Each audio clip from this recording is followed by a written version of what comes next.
안녕하십니까. 김병로입니다. 청와대로 가는 길 또 해야 되겠는데, 청와대로 가는 길에 세종로가 있고요. 이쪽으로 오는 길에는 충무로가 있습니다. 통일로 가는 길에는 김병로가 있다. 네, 김병로입니다. 인권과 평화, 제가 이 인권 문제에 대해서는 제가 통일연구원에 있을 때 오래전에 좀 다뤄본 기억이 있고, 그 이후에는 체계적으로 이렇게 다루질 않았어요. 그래서 얼만큼 잘 할 수 있을지 모르겠지만, 그래도 그 당시에 제가 가지고 있었던 아이디어, 사람의 아이디어는 그렇게 단순하기도 하고 변화도 별로 없는 것 같아요. 그런데 그때 가지고 있던 생각을 맨 뒷부분에 말씀드리는 것으로 그렇게 글이 되어 있습니다. 북한을 이해하는 코드를 저는 전쟁과 대기근, 이렇게 70년 역사를 정리하는데요. 그러니까 최근의 역사는 대기근, 20년 전에 대기근을 만나서 식량난을 만나서 그때부터 이제 새로운 북한이 시작이 됐다. 기존의 전쟁으로 다져진 여러 구조들이 조금씩 무너지면서 이제 대기근을 통해서 무너지면서 새로운 북한이 지금 전개되고 있다, 이렇게 보는데요. 북한 인권 문제가 이제 이 과정에서 나오는 것 같습니다. 물론 이제 과거에 냉전 시기에 북한이 가지고 있었던 문제점들도 같이 드러나지만 결국 이제 식량난 때문에 북한 인권 문제가 국제적으로 확산되는 그런 과정이라고 봅니다. 그래서 북한 인권 문제가 이제 부상되는 과정을 보면 크게 이제 두 단계가 있는 것 같아요. 첫째는 그동안에 폐쇄되어 있던 사회에서 식량난 그리고 대기근을 맞으면서 한 100만 혹은 자연사까지 하면 200만 정도가 사망하면서 북한 사회가 완전히 변화가 되고, 또 30만 명의 탈출을 통해서 국제적으로 이제 탈북자를 통해서 북한이 알려지게 되는 계기가 되죠. 그래서 그런 계기에, 그러니까 95년 식량난 이후에 이제 유럽까지 진출을 해서 탈북자들이 이제 북한의 인권 상황에 대해서, 그 당시 인권 상황은 이제 경제적인 열악함, 그런 상황에 대해서 증언을 하게 되고, 그래서 인권 차원에서 보면 유엔 인권의 소위원회라는 게 있는데요. 그 소위원회에 97년, 98년도에 이 탈북자들의 증언을 받아서 그 사람들이 상당히 북한에 대한 관심을 갖게 되죠. 그때부터 이제 소위원회에서 북한 인권 문제를 다루기 시작한 이후에 2001년에 오면 이제 두 번째 단계 레벨로 북한 인권 문제가 국제적으로 확산이 되는데, 이제 부시 행정부가 들어오면서 저는 이것은 약간 정치적으로 북한 인권 문제가 확산되는 계기다, 이렇게 봅니다. 그래서 이제 2001년에 부시 행정부가 들어오면서 북한을 포함한 시리아, 그다음에 또 어느 이란이 이제 악의 축이라고 이제 규정이 되고, 그래서 북한 인권 문제를 다루기 위한 북한 인권법을 2004년도에 미국이 제정을 하게 되죠. 미국 정부가 제정을 하게 되고, 그래서 이제 2006년도에 일본이 북한 인권법을 제정하게 되고, 그 이후에 한국에서도 북한 인권법을 제정을 해야 된다라는 논의가 지속되다가 드디어 2016년이던가요? 16년도에 한국에서 이제 북한 인권법이 드디어 10년 만에 통과가 되게 됐죠. 그래서 그 시기에는 이제 북한의 인권 문제가 처음에 이제 자연재해를 통해서 탈북자들이 국제적으로 진출하면서 증언을 바탕으로 해서 북한의 실상들이 알려지면서 관심을 촉발하게 되고, 그리고 2000년대 들어와서 2000년대 들어와서 부시 행정부에 의한 북한 인권 문제의 국제적인 확산, 이런 두 단계를 거쳐서 지금까지 오고 있다고 봅니다.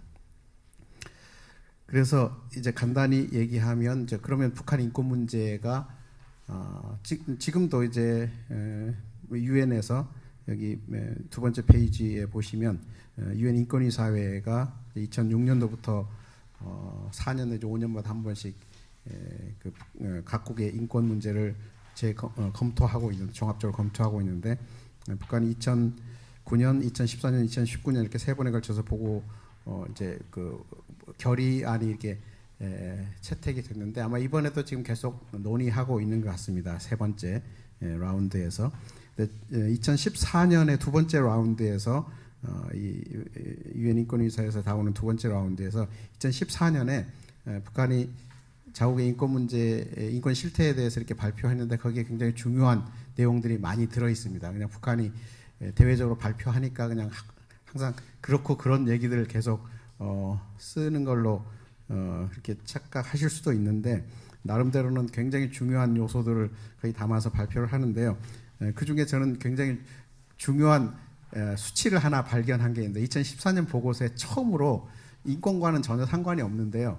북한의 6.25 전쟁 때 몇 명이 사망했는가에 대한 얘기를 최초로 거기서 밝힙니다. 123만 명 사망했다고 이렇게 나오는. 저는 그 자료를 굉장히 중요한 자료로 사이트하고 있습니다.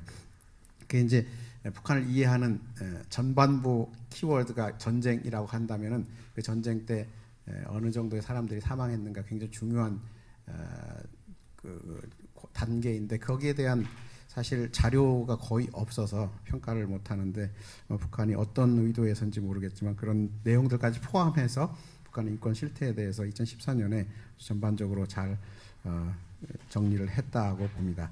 어쨌든 이제 자국의 인권 문제에 대해서 국제적으로 비판받는 데 대해서 계속 디펜드를 하고 지금도 2019년 지금 현재 진행되고 있는 한 2주 전인가 리뷰를 해서 이제 권고문을 발표했는데 북한이 뭐 말도 안 되는 얘기다 또 그렇게 얘기를 했고 정치범 수용소라는 거 없다. 그리고 반국가 범죄자들에게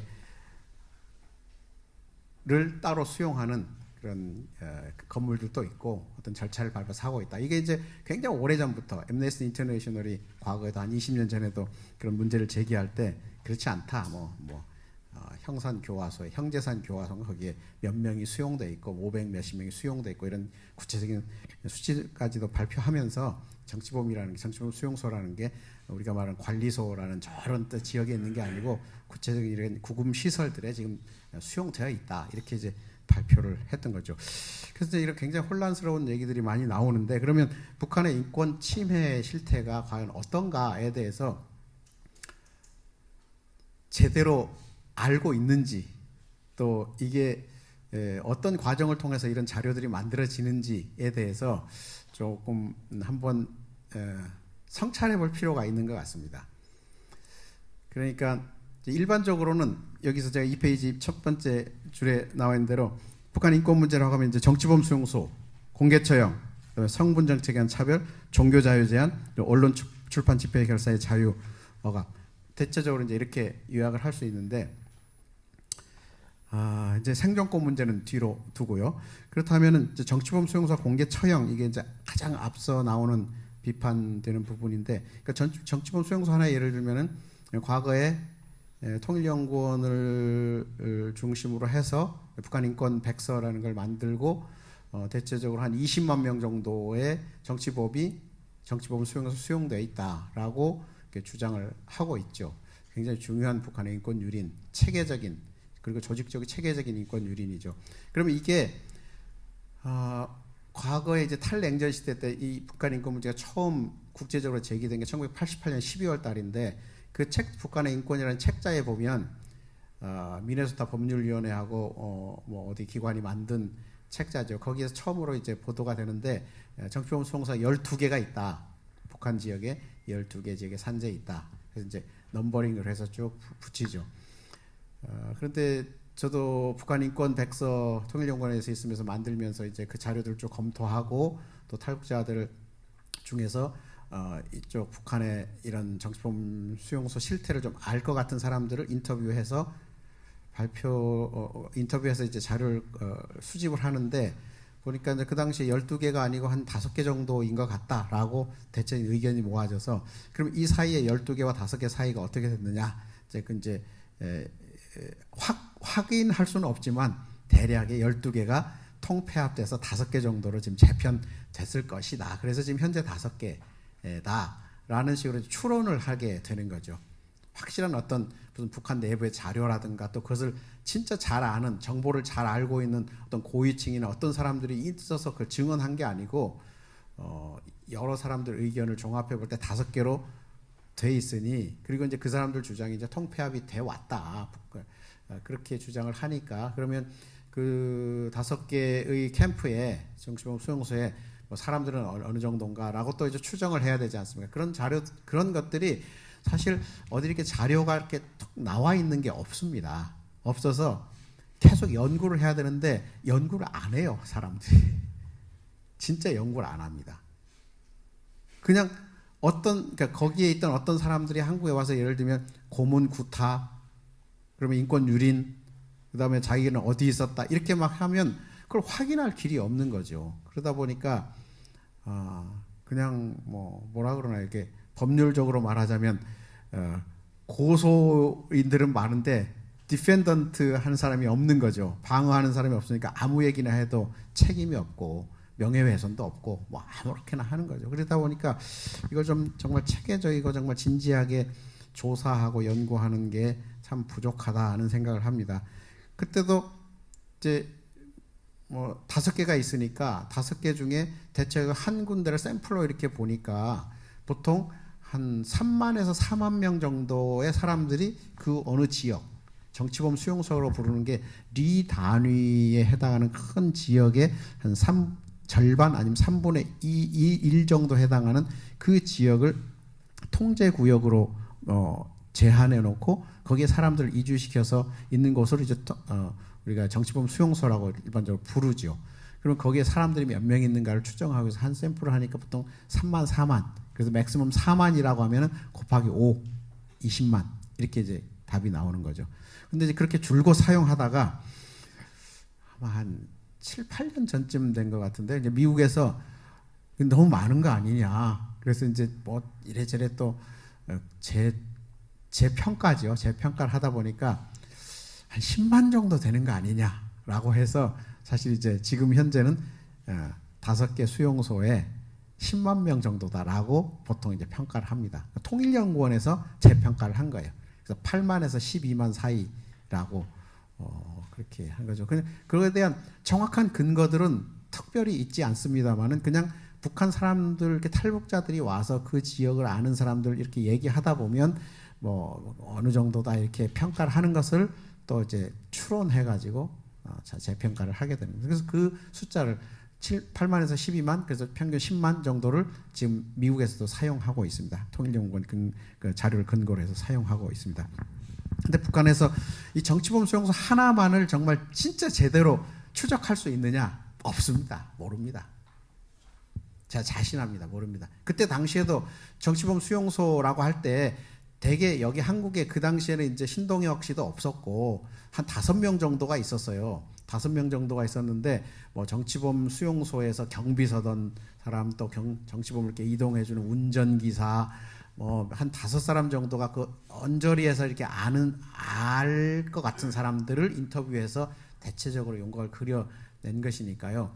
그 전반적인 구조는 잘 알기 어렵습니다. 뭐 그래서 이제 강철환 씨 같은 분이 부분 통제구역과 완전 통제구역으로 나눠졌다. 그다음에 독신구역과 가족구역으로 나눠져 있다. 뭐 등등의 이런 구조들을 설명하는데 그것도 이제 뭐 북한 이 국가보위부 차원에서 이걸 전체적으로 움직이는 이런 어떤 사람이 내부 정보를 자료를 가지고 이걸 평가나 판단을 해줘야 되는데 그렇게는 아직 못하고 있죠. 그러다 보니까 이 정치범 수용소라고 부르는 이제 북한에서는 관리소라고 부르죠. 관리소. 공식적인 명칭은 관리소고. 관리소는 군부대로 이제 우리가 식으로 하면 군부대로 위장돼 있다. 그러죠. 근데 군부대 명칭이 붙어 있죠. 그 안에. 관리소는. 그래서 통제구역입니다. 우리도 군부대 못 들어가죠. 통제구역이죠. 함부로 못 들어갑니다. 그러니까 통제구역이 만약에 15호 관리소다 하면은 땡땡땡땡 이렇게 4개 부대 번호가 나오는데 앞에 2개는 별로 상관이 없고요. 뒤가 중에 2호, 1호 부대 하면은 1호, 15호 수용소인 거죠. 그런 식으로 관리하고 있고 그리고 이 관리소라는 게 국가보위부에서 운영하는 관리소가 있고 또 인민보안성이 운영하는 관리소가 있어서 그 2개의 차원도 사실 좀 엄격히 구분해야 되는데 이 구분도 잘 안 됩니다. 그래서 관리소에서 정치범 수용소라고 사람들이 얘기하는 개천관리소 같은 경우는 이제 뭐 정치범 이렇게 국가보위부에서 관리하는 관리소가 있고 인민보안성이 관리하는 관리소가 있는데 어디에 있었는가에 대해서도 본인들이 아는지 모르는지 모르겠는데 그분들은 무조건 이제 자기 관리소에 있었다 이렇게 얘기하니까 진짜 정치범과 유사한 그런 형태로 국가보위부에서 관리하는 쪽에 있었는지 아닌지에 대해서도 그것도 좀 어렵고 판단하기 어렵고 여기서 증언하는 사람이 자기 증언을 하면 그걸 판단할 길이 없는 거죠. 그래서 뭐 여기 나와 있는 이제 5개 수용소가 보통 이제 여기 어디 나옵니까? 예, 개천, 요덕, 그다음에 화성, 회령, 청진 이렇게 5개 지역에 지금 관리소가 존재하고 있다. 근데 이 관리소가 무슨 일을 하는가에 대해서도 추적을 좀 누군가 해주면 좋겠는데, 진짜 제가 이 인권 문제에도 그렇고 뭐 북한 종교에 관련돼서 그렇고 좀 한국에서 정말 조금 진지하게 이걸 파보려는 사람들이 별로 없는 것 같다는 생각이 들어서, 저도 요즘은 제가 열심히 안 하고 있으니까 다른 걸 하다 보니까 그냥 다 그렇고 그러려니 그런 그냥 얘기를 하는 것 같아요. 그래서 저는 제 나름대로 그 당시에 제가 정치범 수용소를 저는 궁금한 거 좀 못 참거든요. 잠정적으로 제 나름대로 결론을 내려야 되니까 어떻게 내렸느냐. 군부대로 위장이 됐다. 그 안에 들어가면 강도 높은 노동이 이루어진다. 그냥 두지 않아요. 아주 밖에 사회에 있는 사람들은 할 일 없어서 놀고 공장에 안 돌아가고 한 10여 년 전에 20여 년 전에 그랬지만, 그 안에서는 노는 게 없고 계속 강도 높은 노동을 하게 되니까 생산량이 엄청 생산율이 높다고 그래요. 그러니까 거기서 생산하는데 뭘 생산하느냐는 거죠. 그래서 이제 저 나름대로는, 그리고 여러 이렇게 그 군부대가 관리하면서 쭉 이렇게 통제하는 거 보니까, 저는 이 관리소라는 곳은 전시 예비 물자를 생산한 곳이다. 제가 이렇게 잠정적으로 통일연구원 나오기 전에 결론을 내렸습니다. 이게 맞을지 틀릴지는 모르지만 일단 가설은 하나 있어야 되잖아요.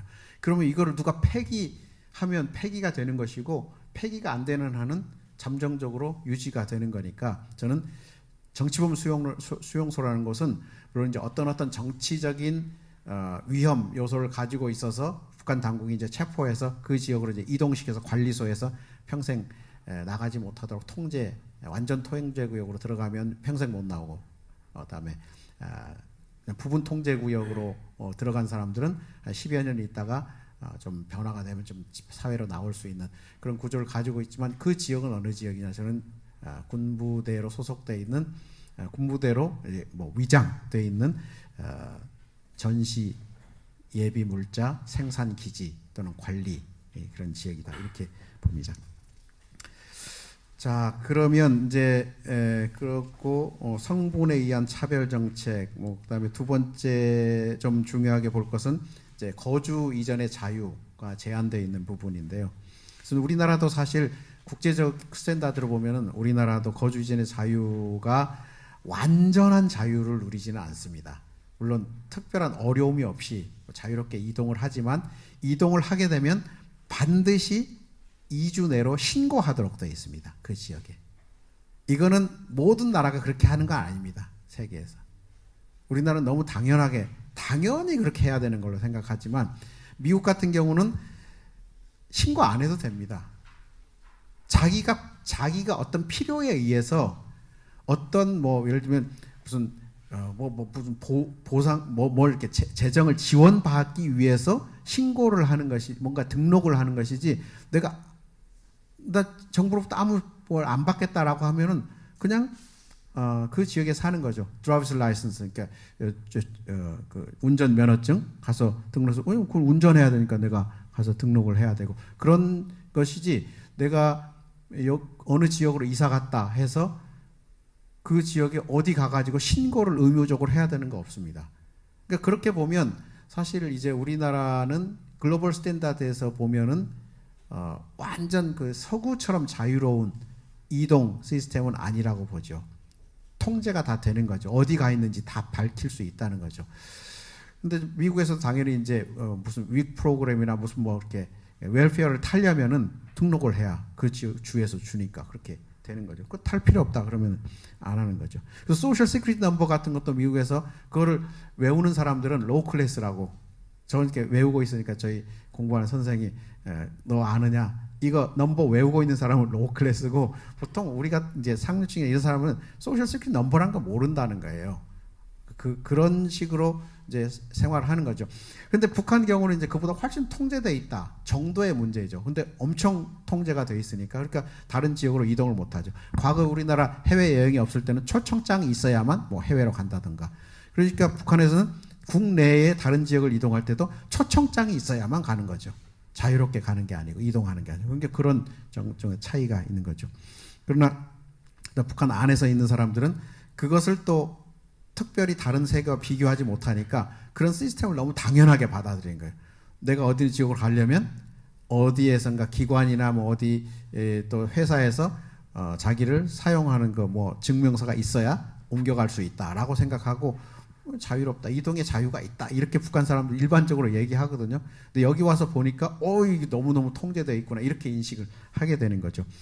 그러니까 이제 그거는 북한의 지역 자립체제라는 그 지역 군 단위로 시군 단위로 이렇게 통제되어 있는 200개 지역으로 이렇게 분할되어 있는 시스템에서 살다가 사는데 익숙해 있던 사람들이라서 그런 현상들이 나타난 거죠. 그래서 지금 김정은 들어와서 약간 달라지는 것 같은, 아직은 정확히 모르겠는데요. 지난번 3월 16일 날 노동신문에 도별 경쟁 체제라는 것을 이제 발표를 했는데, 그게 아마 이제 군 단위 시스템으로 이렇게 쭉 시군 단위로 유지되어 있던 것들을 이제 도 단위로 좀 확장해서 효율성을 높이는 그런 변화가 아니겠는가 그런 생각을 좀 해보는데, 뭐 이건 아직 북한 내에서도 그러면서도 동시에 또 뭐 한 며칠 있다가 시군 시스템을 더 자율성을 강화해야 된다 이런 얘기도 하고 있는 걸 보면 조금 이제 그 사이에서 뭐 완전 전환하는 것 같지는 않고 좀 어정쩡한 상태로 있는 것 같습니다.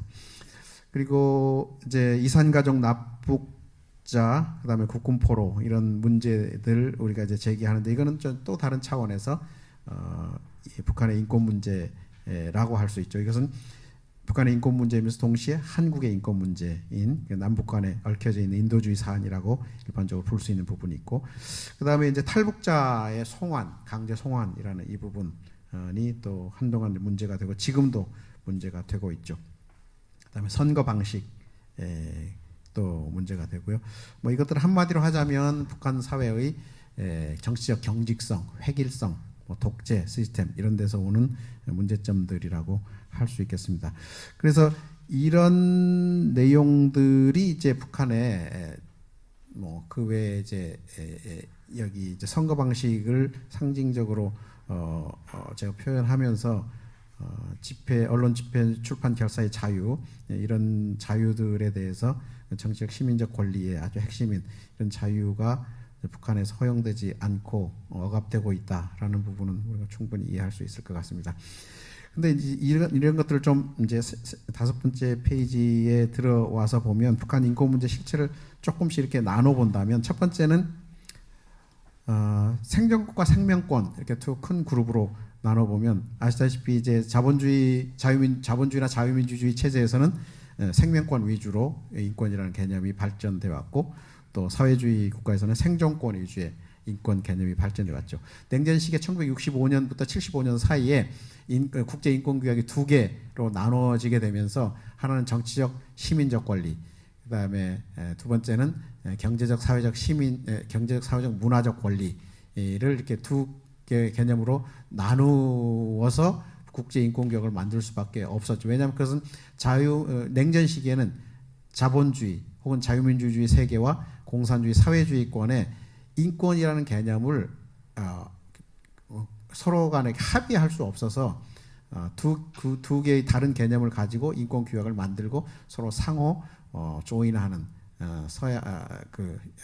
승인하는 그런 방식으로 이제 인권 규약을 발효를 하게 되죠. 그러다 보니까 생명권이 중요하냐 생존권이 중요하냐, 물론 정답은 두 개 다 중요하다 그런 거겠죠. 그러나 접근 법이 국제적으로 이제 달랐던 것이죠. 그래서 여전히 지금도 중국이나 아니면 뭐 이렇게 사회주의 전통을 가진 나라들은 생존권에 대해서 경제적 권리, 또 교육을 받을 수 있는 사회적인 권리, 또 문화적인 권리 이런 것들을 강조하는 반면에, 이제 자유민주주의 세계에서는 생명권을 더 중시하는 그런 경향들이 있죠. 이 두 개에 대해서 북한은 이제 생존권을 더 중시하고 있다 이렇게 볼 수 있겠고, 그다음에 방금 전에 얘기했던 관리소에 의한 북한의 그 억압 시스템에 대해서 조금 더 정확한 자료 확보가 필요한 문제가 있고요. 그다음에 이제 북한의 인권 문제라는 게 인권 문제만 별도로 다룰 수 없고 정치 체제와 긴밀히 결합되어 있다. 그런 점에서 군사 안보 문제 또 경제 문제와 직결되어 있고 북한의 군사 국방 문제는 또 경제 국방 병진 노선에 의해서 군사 문제와 경제 문제가 밀접하게 뗄 수 없는 관계로 되어 있고 이것은 또 인권 문제, 인권 그 시스템 자체가 인권의 여러 문제들을 양산하고 있다. 왜냐하면 아까 말한 정치범 수용소라는 건 경제 국방 병진 체제 또 안보 국방 체제를 유지하기 위한 한 파트로 존재하기도 하고 또 전체의 그 지역 자립 체제라는 200개의 시군 시스템으로 이렇게 분할해서 움직이는 그것이 바로 인권 문제로 직결되는 거죠. 왜냐하면 그 시스템을 유지하려면 그 지역을 지키기 위해서는 노동력의 이동이 자유로워서는 안 돼요. 노동력이 빠져나가 버리면 자유롭게 빠져나가면 공동화 현상이 일어나니까 그 시스템을 200개를 지역적으로 유지하려면 일단은 노동력 이동을 억제해야 된다는 거죠. 그 인권 문제 바로 직결되고 이제 거주지의 자유 그런 문제. 그래서 이제 이 시스템 자체가 인권 문제를 양산한다는 것 그런 걸 이해해야 될 것 같고요. 그리고 뭐 자주 나오는 얘기지만 이 인권 문제가 보편성의 기초에서 보편적 가치의 기준에서 판단을 해야 되는지 아니면 북한이라는 그 현실의 특수성 또 남북관계 특수성을 인정을 해야 되는지 이런 문제가 또 제기가 될 수 있겠고 조금 더 구체적으로 하면 정부와 NGO의 역할, 뭐 국내 국제사회 역할, 공식적으로 다뤄야 될, 비공식적으로 다뤄야 될 온라인, 오프라인 뭐 이런 식으로 구분해 봐야 될 부분들도 이제 있다라는 것이고 그래서 보수와 진보의 입장에서 우리 한국에서 NGO가 보수 쪽의 NGO는 인권 우선을 계속 강조하고 있고 또 진보 쪽에서는 관계 우선 이렇게 평화 남북 관계 개선 이런 부분을 좀 강조하고 있고 보편 가치를 보수가 강조한다면 진보는 이제 문화 상대주의와 특수성을 강조하게 되고 그래서 보수 쪽에서는 국제적 개입을 해야 된다. 진보 쪽에서는 이건 북한의 국내 정치 문제이기 때문에 자체적으로 해결해야 된다. 보수 쪽에서는 그래서 압박하고 요구, 강력히 요구해야 된다. 진보는 대화로 풀어야 된다. 이런 식으로 이제 대립하고 있다고 봅니다. 그러면 한 단계로 좀 들어가면 이제 북한 인권 문제를 평화적 시각에서 좀 어떻게 풀 수 있을까 이렇게 본다면 첫 번째면서 가장 핵심적인 내용은 그러니까 이제 인권이라는 게 사실 보편적이라기보다는 인권이라는 자체가 이제 이 지구상에서 논의되는 가치를 보면 인권과 평화라는 게 두 개 대비되는 개념인 것 같아요. 같으면서도 좀 다르다는 것이죠. 인권이라는 것은 사실 실체적 변화를 추구하는 그런 측면이 강하고요. 평화라는 것은 관계의 개선이라는 쪽에 초점을 맞추죠. 그래서 이것은 인간 사회에서 불가피하게 나누어질 수밖에 없는 그런 가치인 것 같아요. 그래서 여기 계신 분들 중에 숫자는 많지 않지만 제가 혹시 한번 시간은 많지 않을 것 같은데 한번 이렇게 질문을 해볼 텐데요. 어떤 폭력적인 갈등이 한 군데서 일어났어요. 보스니아 내전 그러니까 뭐가 사건이 일어나서 막 사람이 몇백 명 죽었다, 아니 몇천 명이 죽었다. 막 그러면 이제 굉장히 긴장되잖아요. 긴장감이 높아지고 국제 관심이 이제 쏠리는데 여기 계신 분들 중에 그 문제를 바라보면서 네 가지 가치를 제가 여러분들에게 제시하면 여러분들은 어떤 가치를 택할 것인가 제가 한번 질문해 보고 싶어요. 첫째는 진실, 두 번째는 자비, mercy, 그러니까 truth, 진실, 그다음에 mercy, 세 번째는 정의, 그다음에 네 번째는 평화, peace, justice, peace. 이렇게 이제 가치를 네 개를 준다면은 그 어떤 폭력적인 갈등 현장의 그 현상을 보면서 또 그 사이에 있으면서 저거를 예를 들면 어떻게 해결해야 될 것인지 아니면 왜 저런 사건들이 일어나는지 그런 종합적으로 그걸 보면서 나라면은 저걸 어떻게 해결하겠다 아니면 어떻게 봐야 된다. 어떤 사람은 먼저 저게 사실관계가 어떻게든 좀 따져보아야 되는 거 아닌가. 진실 그걸 먼저 따진다. 그래서 어떤 사람은 그거보다는 그냥 좀 뭔가 이렇게 빨리 감싸가지고 좀 자비를 좀 사람들 죽은 사람들 좀 돕고 해서 mercy라는 그런 가치로 좀 뭔가 문제를 바라봐야 되지 않느냐. 왜 사람들이 저렇게 생각하지 않나. 세 번째는 좀 justice라는 그래도 정의를 세우기 위한 조금 더 또 궁극적인 노력이나 또 그런 관점에서 뭔가 문제를 해결하지 않느냐. 어떤 사람들은 좀 그래도 뭐 평화라는 그런 개념 속에서 또 그런 가치 속에서 이 문제를 바라보고 또 해결하고 또 분석도 하고 왜 그렇게 다투는지 분석도 하고. 만약에 4개 가치를 주면 여러분들은 그 4개 가치 중에 삶 속에서 어떤 가치를 제일 소중하다고 생각하십니까? 크고 작은 일에서 한번 손 몇 명 안 되니까 한 사람씩 손 들면 딱 맞을 것 같네요. 진실, truth. 네, 한 분, 두 분, 세 사람. 그다음에 두 번째 mercy, 좀 자비와 긍휼. 한 사람. 그다음에 정의, justice. 한 사람. 또 있습니까? 두 사람 들었습니까? 예. 그다음에 peace, 평화. 평화를 질서로 봐도 됩니까? 그래서 다른 많은 가치들이 있을 것 같긴 한데 order, 질서, peace. order보다는 peace, 평화일 것 같은데 잘 모르겠습니다. 질서. 이제 그게 해당하는 피스가 유사할 것 같아서요. 예. 또 해석하기 나름일 텐데 뭐 그 피스가 질서가 피스에도 들어올 수도 있을 것 같습니다. 그러니까 피스가 그러면은 한 4명으로 제일 많고 근데 이게 뭐냐면 이런 4개의 가치는 다 각각의 어떤 독특한 속성이 있기 때문에 어떤 게 평화가 모든 걸 다 해결할 수는 없거든요. 그리고 저는 제가 미국에 가면 그 노틀담 대학이라고 있는데요. 그 노틀담 대학 크락 인스티튜트라는 굉장히 그 캐톨릭 베이스로 유명한 평화학 연구소가 있어요. 그래서 여름철에 매년 지금 6월 달인가 하는데 매년 세계적으로 많은 평화학자들이 와가지고 재교육도 하고 서로 정보도 공유하고 훈련을 한 일주일씩 받아요. 2주 받나 1주 받나. 근데 저희가 1주만 참여했는데 거기 참여해서 교육을 하는데 처음 오면 그렇게 합니다. 이렇게 이런 제가 설명을 쭉 하면서 자기가 제일 소중한 가치가 뭐냐. 그래서 4개를 딱 줘요. 더 좀 달라고. 그런데 안 주면 딱 4개만 주고 그룹을 나누는데요. 참 재밌는 게 뭐냐면 한 60여 명 정도가 이렇게 모이는데 4그룹으로 나누라고 하면요. 거의 동일하게 4그룹이 딱 형성이 되더라고요.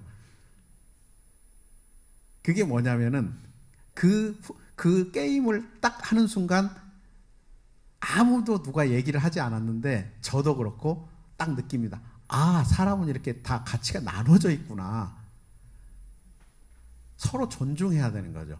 그러니까 내가 정의가 제일 중요하다라고 생각하는데 다른 사람은 그렇죠. 이게 정의나 평화나 그다음에 mercy, 긍휼, 그다음에 진실. 저는 진실을 택했거든요. 저는 좀 뭔가 옳고 그름을 좀 처음에 이 사건의 맥락이나 이런 것들 좀 밝히는 게 제일 중요하다라는 생각이 들어서 저는 트루스를 선택했는데 그런데 그걸 가지고 이제 계속 한 몇 시간 동안 이렇게 나눠서 훈련을 합니다. 게임을 하거나 왜 중요하다 발표하기도 하고 또 그 중에 제일 그러면 4개 중에 두렵다 하는 걸 또 선택하라 그래요. 왜 두려운가? 두려운 걸 선택하고 또 그 두려운 것에 대해서 반대하는 그리고 자기가 가장 가까운 또 다른 가치가 뭔가 이런 식으로 계속 논의를 하다 보면 이게 해결할 수 없는 그러니까 인간이 어떤 한 가치로 해결할 수 없을 만큼 본질적으로 아주 옛날 역사 이래부터 이 가치의 선호가 나누어져 있구나. 인간은 하나의 보편적인 가치로 통합되기 참 어려운 존재구나. 그런 걸 스스로 느끼게 되죠. 그래서 여기서도 사실 인권과 정의는 그냥 쌍을 이루고요. 정의라는 것도 그렇죠. 그 실체의 변화를 요구하는 거잖아요. 그런데 그것도 이제 좀 관계를 중시하는 차원에서 뭐 회복적 정의 그러면은 그 실체의 변화를 추구하면서도 관계를 깨뜨리지 않은 방식으로 어떻게 할 수 있는가 이거 융합해 보려고 하는 거죠. 그게 뭐냐면은 인권이라는 것은 평화와 인권, 그러니까 평화의 시각에서 인권을 본단 말은 인권이라는 것은 그 실체적인 변화를 요구하는 것이죠. 그러나 평화는 다양하게 설명할 수 있는 평화의 핵심은 관계죠. 그래서 이 두 개, 실체냐 관계냐를 가지고 사람들 간에 이견이 있다는 거죠. 이 지구상에 사람들이. 그러니까 인권 문제를 다룰 때도 사실 북한의 인권 문제 변해야 된다, 달라져야 된다, 그렇게 해서는 안 된다라는 거 우리 다 알고 있죠. 그리고 우리 스스로도 어떤 사람과의 관계에서 너가 고쳐야 돼, 변해야 돼, 이런 얘기를 하죠. 문제가 많죠. 그런데 그 문제 자체가 어찌 보면 사람이 관계로 이루어졌는데 그 관계 속에서 형성되는 한 부분이 아닌가 이렇게 받아들인다면 역시 이런 문제가 야기된 것은 그 스스로 그 존재 자체의 문제라기보다는 관계의 어그러짐 속에서 형성된 일부분이 아닐까라는 생각에 우리가 들어간다면 이제 그 실체 변화를 목표로 할 뿐만 아니라 그 관계의 변화, 관계의 개선을 어떻게 함으로써 실체 변화를 도모할 것인가라는 그런 사고를 하게 된다는 거죠. 그래서 사실 이제 구성원들 간에 또는 남북 간의 건강한 관계를 회복한다면 정말 더 나은 인권이 개선이 되지 않겠나 그렇게 생각을 합니다. 그런 면에서 이제 이 평화에 대한 시각에서 이제 인권 문제를 어떻게 바라볼 것인가 이런 고민을 많이 하지요. 근데 이제 일반적으로 이제 인권 문제도 마찬가지로 어떻게 개선해야 될 것인가라는 이제 그런 솔루션 쪽으로 조금 더 간다면 뭐 그건 꼭 해법뿐만 아니라 그 인권을 평가하는 부분에서도 마찬가지인데요. 사실 평화 얘기를 하게 되면 굉장히 유약하다, 또 해결법이 되지 않는다. 좀 이렇게 굉장히 소극적으로 이 평화를 바라보는 경향들이 많이 있죠. 그래서 평화학자들이 유럽에서도 매우 이 야국강식이나 또 적자생존 이런 현실 속에서 뭔가 힘이 지배를 하고 있고 또 평화적 해법이라는 것이 무슨 해결책을 도모하겠는가 이제 이런 회의가 많이 있죠. 그래서 평화학자들이 이제 보통 이것을 유럽에서 이제 평화를 실현하기 위한 세 가지 조건 또 세 가지 차원이라고 해서 peace keeping, peace making, peace building이라는 개념들을 사용을 하죠. 그래서 평화를 peace keeping, 평화를 유지해야 되고 평화를 조성해야 되고 만들어가야 되는 게 peace making, 평화를 조성하고 또 peace building, 평화를 세워나가는 그런 역할을 해야 평화가 제대로 이 지구상에 실현 가능하다라는 것이죠. 그래서 첫 번째는 평화는 지켜야 한다. 힘으로 지키려면 이제 힘이 필요하고 그래서 안보가 굉장히 중요하다 이렇게 이제 얘기를 하죠. 그래서 이게 시작이지만 여기에 올인하게 되면 절대 평화가 이 땅에 오지 않는다. 힘으로 평화를 지킨다는 것은 서로 일단 담을 쌓는 거죠. 담을 쌓고 상대로부터 나를 지키는 것이죠. 그런 힘이 필요하고 그렇지만 진짜 평화라는 것은 이 담을 헐고 관계를 개선함으로써 피스 메이킹 하는 단계 그러니까 관계를 개선하는 단계로 들어가야만 진짜 평화가 누려지는 거죠. 우리가 다 알다시피. 그래서 관계 개선을 도모해야 되는데 이게 이제 외교적인 노력이죠. 그래서 국제사회에서는 피스 메이킹이라는 것을 평화 협정 체계라는 것을 피스 메이킹이라고 이렇게 부르게 되고요. 그런데 피스 메이킹 평화 협정 체계는 이게 제도적인 단계를 마련했지만 이것이 실제로 이제 작동을 하게 하려고 하면 많은 노력이 필요한 거죠. 서로 도움을 주고받는 교류와 협력이 실제로 진행되어야만 이 평화 협정이라는 것이 작동을 하게 되는 거죠. 그렇지 않고 평화협정 체결 정도만 하고 만다면 그것은 그리고 지키지 않으면 지금 한국이 남북 간에 그렇죠. 많은 협정을 맺었지만 지켜야 하는데 어떻게 지키게 할 것인가라는 거죠. 안 지키면 휴지 조각인 것이고 체결을 안 한 것보다는 낫지만 약속을 한 번 더 하는 것은 약속을 안 하는 것보다 낫지만 그러나 그 약속을 지킬 수 있는 환경들을 만들어주지 않으면 결국에는 아무 효용이 없는 거죠. 그런 면에서 피스 빌딩이라는 것은 좀 장기적으로 서로 이 평화가 지켜질 수 있도록 서로 도움을 주고받는, 그것이 이제 주로는 경제 협력이고 인적 왕래, 또 다양한 측면에서의 네트워킹이죠. 이런 피스 빌딩이라는 건 굉장히 장기적이고 복합적인 과정이기 때문에 쉽지가 않죠. 그래서 평화 지킴과 평화 만듦과 평화 세움이 굉장히 균형 있게 진행이 돼야 되는데, 대부분 우리나라 경우에는 피스키핑에 익숙해져 있죠. 모든 국가들. 그리고 단선적으로 해결하고 싶은 마음, 욕구들이 굉장히 크고, 그래서 부시 대통령도 그렇고 김정은도 그렇고 힘이 있어야 평화를 지킬 수 있는 것이 아니냐. 그래서 우리가 좋아하는 말, 평화를 원하거든 전쟁을 준비하라. 멋있는 말이잖아요. 그게 매료되죠. 그러나 힘을 가지고 평화를 지키려고 하면 그 안에 사는 구성원들은 엄청 피폐해집니다. 지켜지죠. 그런데 그 지키는 게 그 안에 구성원들이 행복하냐? 절대 그렇지 않습니다. 그 안에 사는 사람들은 힘으로 평화를 지키려고만 지킬수록 엄청나게 더 불안해지고 피폐해지는 것입니다. 그래서 사실 궁극적으로는 관계를 개선, 담을 헐고 관계를 개선할 때 진짜 평화가 오는 것이죠. 그런 면에서 보면 이제 대북 정책 중에서 인권 정책도 한번 그런 측면에서 생각을 해보면 구체적인 얘기를 하기 전에 7페이지에 평화의 관점을 추진하는 인권 정책, 정말 한국의 인권 정책이 북한의 인권 문제를, 실체적 문제를 제기하면서도 또 동포애와 형제에 입각해서 좀 관계를 개선하려는 이런 자세를 가지고 이 문제를 풀어나간다면 굉장히 국제적으로도 인정받는, 또 국격이 높아지는, 소프트 파워가 높아지는 그런 정책이 될 것이다. 그리고 지나치게 정치화되어 있는 이런 정책들을 좀 인간화해서 좀 정책을 펴볼 필요가 있다. 그래서 앞에서 설명한 생존과 생명을 좀 동시에 중시하는 이런 방법은 없을까, 이런 생각도 해보고요.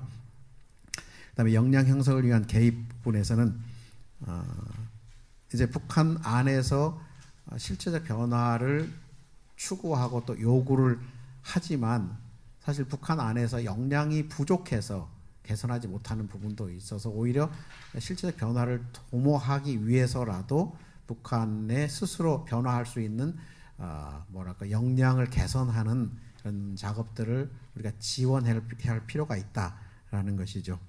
그런 부분에서 우리가 뭐 경제 부분에서는 경제 개혁을 할 수 있는 그 맨파워를 우리가 지속적으로 좀 교육을 시킨다거나 또 역량을 강화시켜주는 그런 작업들이 필요하듯이, 유엔 차원에서는 이제 뭐 테크니컬 어시스턴스라고 해서 이제 인권을 개선할 수 있는, 어떻게 개선할지를 물론 북한이 뭐 몰라서 못하는 것만은 당연히 아니죠.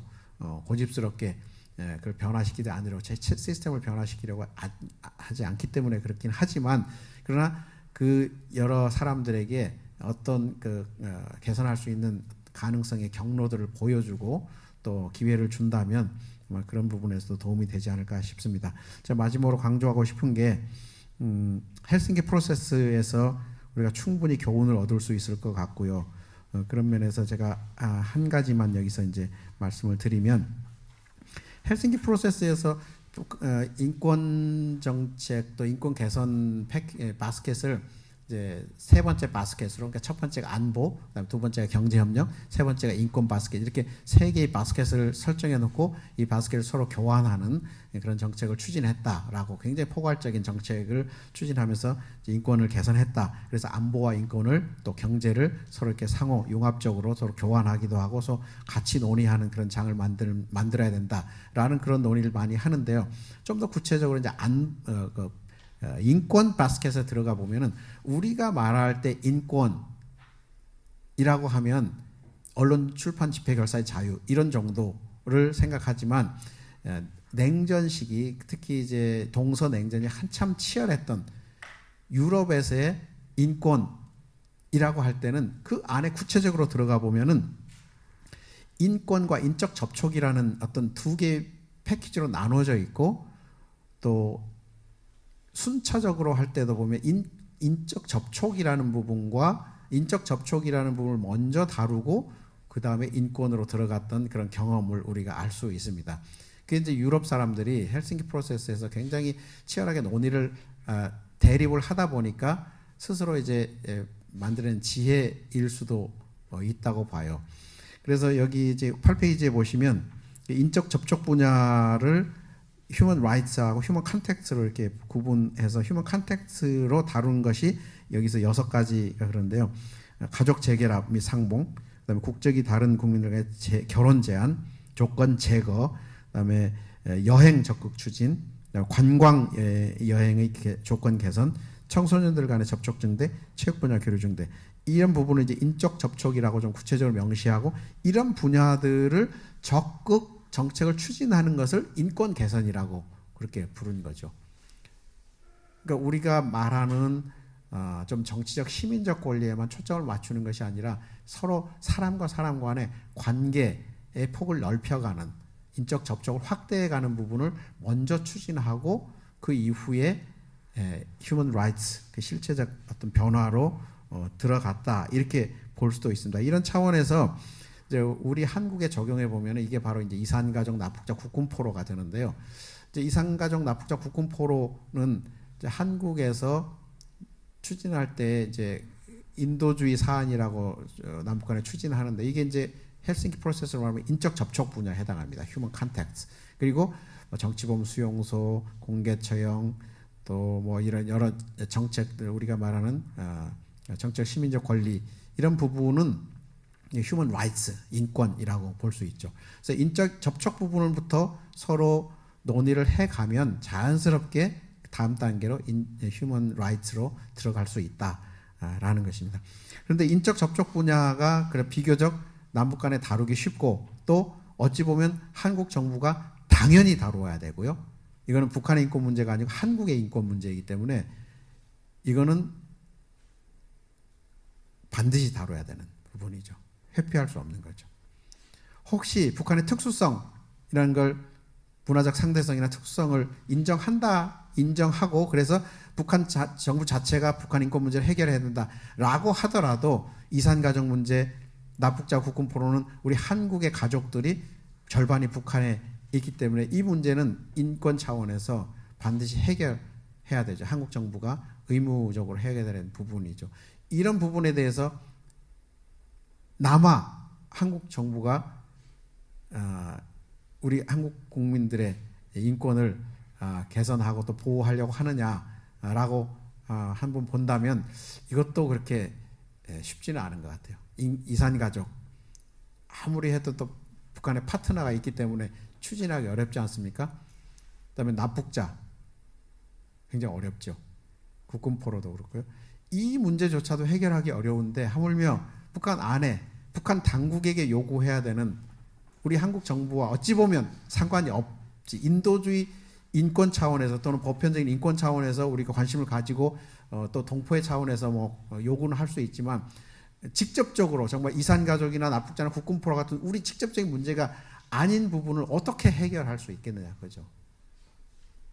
그래서 제가 이산가족을 인권 정책의 가장 중심에 놔야 된다. 그리고 시작을 해야 된다.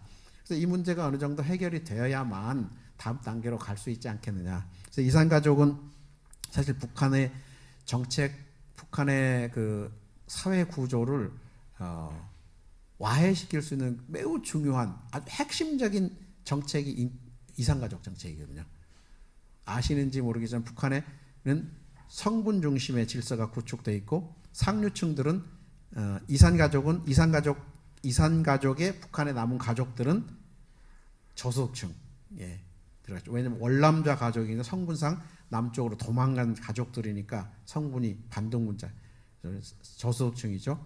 차별받고 그다음에 상류층은 전쟁 때 희생당한 사람 123만 명의 그 가족들 이 사람들이 한 300만 정도의 사람들이 성분이 좋은 성분을 받아서 북한의 상류층을 차지하고 있죠. 그러면 이런 이산가족 우리가 추진하는 과정에서 어떤 현상이 일어나는가 하면은 북한 안에서 전사자 피살자로 상류층으로 존중받고 또 북한 혜택을 받아서 상류층으로 2대 3대가 쭉 자리를 잘 잡고 있었는데 어느 날 이산가족 교류를 하다 보니까 남쪽으로 도주한 가족이라는 월남자 가족이라는 게 발견이 되는 경우가 많아요. 그래서 이산가족 교류할 때 굉장히 난항을 겪어요. 왜냐하면 그 북한 안에서 본인들이 이제 하얀전성에서 와가지고 이민보안성에서 와서 이쪽으로 이제 남쪽에 가족이 살아있다. 그러면 이제 원래 이산가족이었으면 괜찮은데 이산가족으로 분류돼서 저소득층이었으면 참 그나마 난데 상류층으로 떵떵거리면서 죽었단 말이죠. 이제 국가를 위해서 희생하면서 죽은 걸로 다 신고하고 그래서 상류층으로 이렇게 아주 명예롭게 잘 살고 있는데 어느 날 보니까 반동문자 집안이네. 그럼 이 사람들이 어떻게 하겠습니까? 절대 못 만나죠. 그래서 당국에서도 이제 그 사람을 설득하기 위해서 이제 시대가 다 갔다. 이제는 다 지나갔으니까 다 용서된다. 그냥 그동안 만나야 된다. 라고 했을 때 그래서 만나는 한두 가족이 있고 대부분의 가족들은 절대 안 만나는 거죠. 그게 자기 마음 진심인지 아니면 두려워서 그러는지 모르겠지만 절대 만나지 않고 마지막에 이렇게 발언하죠. 혹시 우리 그 사람이 남쪽에서 이렇게 살아 있는 게 우리 가족이라 하더라도 우리는 가족으로 인정하지 않겠다. 그 사람 우리 집안에서 그렇다면 없는 사람이다라고 하면서 자기를 지키려고 하죠. 최저의 그 상류층들의 그런 의식이죠. 그러니까 그렇게 보면 지금 이게 이산가족을 추진을 하면 할수록 북한이 굉장히 혼란스러워지고 이거는 북한의 질서가 무너지는 거예요. 이게 여러 면에서 참 이산가족이라는 게 이건 정말 인도주의적이면서도 엄청난 정치적인 파괴력을 가지고 있는 굉장히 중요한 정책인데 이거 하나도 제대로 못하면서 이렇게 다른 무슨 북한에 요구하는 그런 정책을 하기가 어려운 거죠. 납북자도 마찬가지죠. 납북자도 4,000명이가 납북됐다가 3,600명이 돌아오고 400 몇십 명이 북한에 남아 있는데 돌아온 사람은 어떤 사람들이고 남아있는 사람은 어떤 사람인가 라는 설명도 좀 하지 않고 그냥 남아있는 사람은 480 몇 명에 대해서만 계속 돌려달라고 하면 그 정보를 누군가는 또 정보를 많이 하는 우리 정부가 가지고 있을 수도 있거든요. 그럼 그런 가족들을 배려해 인권 차원에서 그 가족들에 대한 상황을 좀 알려줄 필요도 있어요. 우리 정부가 이 국민들에 대한 인권을 이렇게 배려하지 않는데 남의 북한 정부가 무슨 인권 우리나라 이런 사람들이랑 어떤 인권을 배려하겠습니까? 그런 면에서는 저는 순서상 그렇다고 봐요. 이산가족이라든가 또 납북자 이런 사람들에 대한 또 국군포라는 이 한국 사람들이 좀 흩어진 가족에 대한 관심을 가지고 이 문제는 어떠한 일이 있어도 해결해야 되겠다는 이런 의지와 또 신념 이걸 가지고 있어 이게 인권을 위하는 정부이죠. 그런데 우리 정부도 그렇게 못하면서 어떻게 북한에 요구를 할 수 있겠느냐. 그런 점에서 사실 북한 인권 문제는 굉장히 요원하다. 저는 그렇게 생각해요. 그래서 먼저는 이산가족 납북자 이런 그 남북 간에 얽혀진 인도주의 문제 또는 헬싱키 프로세스로 말하자면 휴먼 컨택트 이슈에 대해서 먼저 접근을 하는 것이 좋지 않겠나. 제가 마지막으로 한 말씀만 하고 마칠 텐데요. 제가 이제 이런 얘기들을 쭉 과거에 이제 정리도 하고 또 분석하면서 그 고등학교 그러니까 1977년에 77년 78년에 고등학생으로 북한에 납북된 경우가 있어요. 5명이 고등학교 때 77년하고 78년에 고등학교 서해안 해변가에서 해수욕하고 놀다가 어쨌든 납북이 됐어요. 그런데 참 이제 북한이 끌고 간 거죠. 어떻게 끌고 왔는지 그 당시에는 이제 아주 삼엄할 테니까 그래서 그 중에 이제 한 2가족만 제가 소개하고 싶은데 한 가족은 얘기해도 되겠죠. 이건 이산가족 금강산에서 이산가족을 한번 만났으니까 김영남이라는 학생이 있어서 왜 제가 이 사건을 기억하냐면 저희 나이하고 비슷한 시기라서 제가 아주 굉장히 그 마음이 쓰라려서 지금 저하고 나이가 똑같아요. 근데 고등학교 때 잡혀서 지금 북한에 살고 있어요. 그러니까 얼마나 제가 궁금하겠습니까? 근데 이산가족 상봉에서 이 친구가 한 몇 년 전에 7, 8년 전에 금강산에서 한국에 있는 가족을 만났어요. 어머니하고 누나가 살고 계시더라고요. 군산에 살고 계시더라고요. 그래서 이제 금강산에서 만났는데 제가 보니까 여기 계시는 분보다 북쪽에 그 온 분이 더 잘 살고 있는 것 같아요. 때깔도 그렇고 키도 상당히 크더라고요. 윤 총장님보다는 조금 작은데 그렇게 호리호리하면서 굉장히 잘생겼더라고요. 근데 그 친구 어머니 아버지가 그걸 만나고 와서 너무너무 그렇게 같이 살고 싶기는 하죠, 당연히. 그런데 북쪽에서 잘 살고 있다는 걸 소식을 듣고 너무 기뻐하는 것 같아요. 그래서 그 이후에 이 얘기는 안 하시는데요. 이제 그럴 정도로 그러니까 이 친구가 하는 얘기가 재밌어요. 북쪽에서 이제 어떻게 헤어졌는 게 기자들이 물게 어떻게 북쪽으로 가게 됐느냐라고 했을 때 북쪽에도 피해 안 가고 또 그냥 얼버무릴 수 있는 좋은 발언을 하더라고요. 자기가 해변가에서 해변에서 이제 물에 허덕허덕 하다가 물에 빠져서 좀 정신을 잃었는데 정신을 차리고 보니까 북쪽에 있더라. 그 정도 얘기하고 더 이상 얘기 안 하는 거예요. 그러니까 납치해 갔다는 얘기도 안 하고 납치 당연히 됐겠죠. 어떻게 하다가 아니면 표류해가지고 그리 갔는지 하여튼 전혀 그런 얘기는 안 하니까. 그런데 북쪽에 있어서 이제 거기서 주로 이 친구들이 한 일이 대남 공작 하는 사람들의 여러 가지 교육시키는 일이었는데요. 그래서 이제 그 친구를 한번 제가 그렇게 해서 TV로 본 적이 있고 그래서 참 감격스럽더라고요. 다른 하나는 이제 혹시라도 이게 나갈까 봐 제가 이름을 얘기 안 하겠습니다. 그 한 분의 어머니를 만났는데 80년대에 이제 국정원에서 연락이 와가지고 안기부지 연락이 와가지고 자기 아들이 북쪽에 살아있다는 것을 들었대요. 그래서 그 어머니가 이제 한 15년 전인가 이제 저하고 대화하면서 자기 그때 만나가지고 너무 깜짝 놀랐다는 거. 어떻게 아들이 이제 실종된 줄 알았는데 북쪽에 있다고. 그래서 사진을 이렇게 보니까 자기 아들 맞다는 거예요. 그때 이제 그쪽에서 이제 북쪽에서 이렇게 남쪽에 대남 공작 원들 훈련시킨다고 깜짝 놀래가지고 그때부터 이제 잠을 잘 못 자고 이렇게 그러면서 이제 아들을 좀 한번 만나고 싶어서 계속 이제 유엔에도 호소하고 하고 다니는데 이분 얘기가 그래요. 제발 자기 아들이 납북됐다 얘기 좀 하지 말라고 그런 거예요. 그러니까 자기는 진짜 이 아들이 월북했는지 납북됐는지 이건 사실 지금은 자기는 관심이 별로 없대요. 자기가 오로지 원하는 거는 누구든지 자기 아들을 한번 자기하고 만나게 해주는 것을 도와달라는 거죠. 누구든지 학자든지 제가 이제 힘이 없고 아무것도 없다는 학자 선생님이라도 아무튼 유엔에서든지 누구든지 한번 자기가 아들을 그냥 얼굴만 만나서 보고 얘기만 한번 하면은 자기는 죽어도 여한이 없겠다는 거예요. 제가 그 얘기를 쭉 들으면서 정말 이 인권운동 하는 사람들이 정말 북쪽에 물론 다른 여러 차원의 인권운동이 있죠. 그런데 인권을 이렇게 위하고 또 개선을 하려고 하는 그런 마음을 가진 사람들이 정말 이 북쪽의 사람에 대한 문제 아닙니까?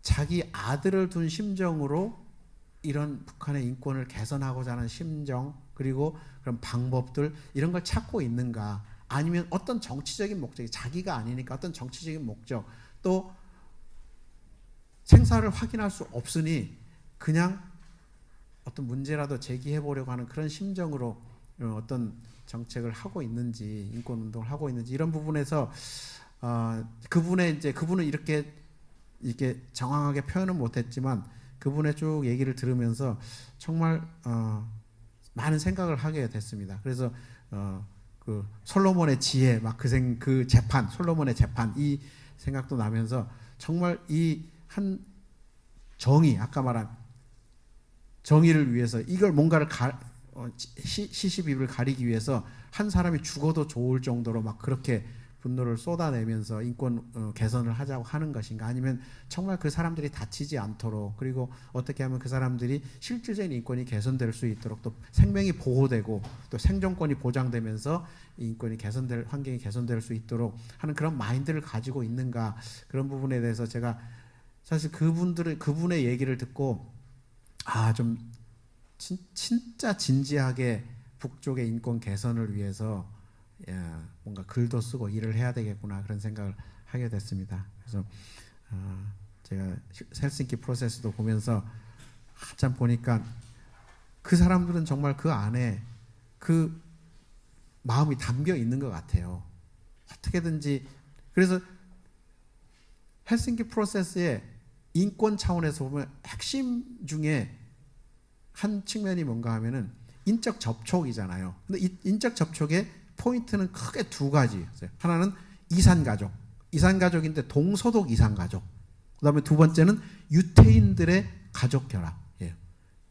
그러니까 이게 어쩌면 유태인 문제라는 게 정말 굉장히 큰 이슈인 것 같아요. 그래서 나치 박해를 받아서 이제 세계적으로 흩어졌는데 러시아로 당시 소련으로 유태인들이 많이 그쪽으로 이제 추방이 되거나 아니면 그쪽으로 피신을 갔는데 그 사람들이 이제 시간이 돼서 이제 자기 고향으로 오고 싶기도 하고 또 한번 가족이 만나보려고 하는데 거기에 대한 법적인 제도도 없고 또 그걸 이루기 위해서 이제 많은 제한점들이 있었죠. 그래서 미국이 이제 그 정책을 돕기 위해서 소련에게 무역 최혜국 대우를 제공하면서 헌법을 개정하게 해서 그 헌법에 이제 자국민들의 해외 여행할 수 있는 권한을 거기다 집어넣어서 헌법을 고치도록 하고 그래서 그 법에 의해서 해외로 잠깐 여행하면서 가족을 만나게 하고 가족들이 안 돌아가지 않는 거죠.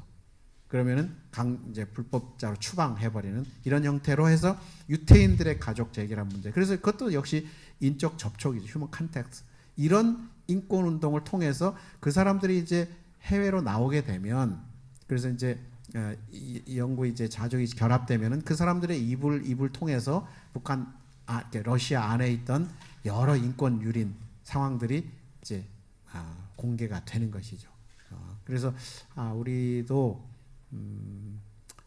아무튼 이 휴먼 컨택트 이런 가족의 재결합이라는 큰 컨셉 속에서 이산가족이나 복작후군포로 이런 작은 문제들부터 시작해서 하나하나 추진하다 보면 이제 거대한 북한의 인권 문제 또 인권 개선 쪽으로 방향이 전환되지 않을까 그런 생각을 해봅니다.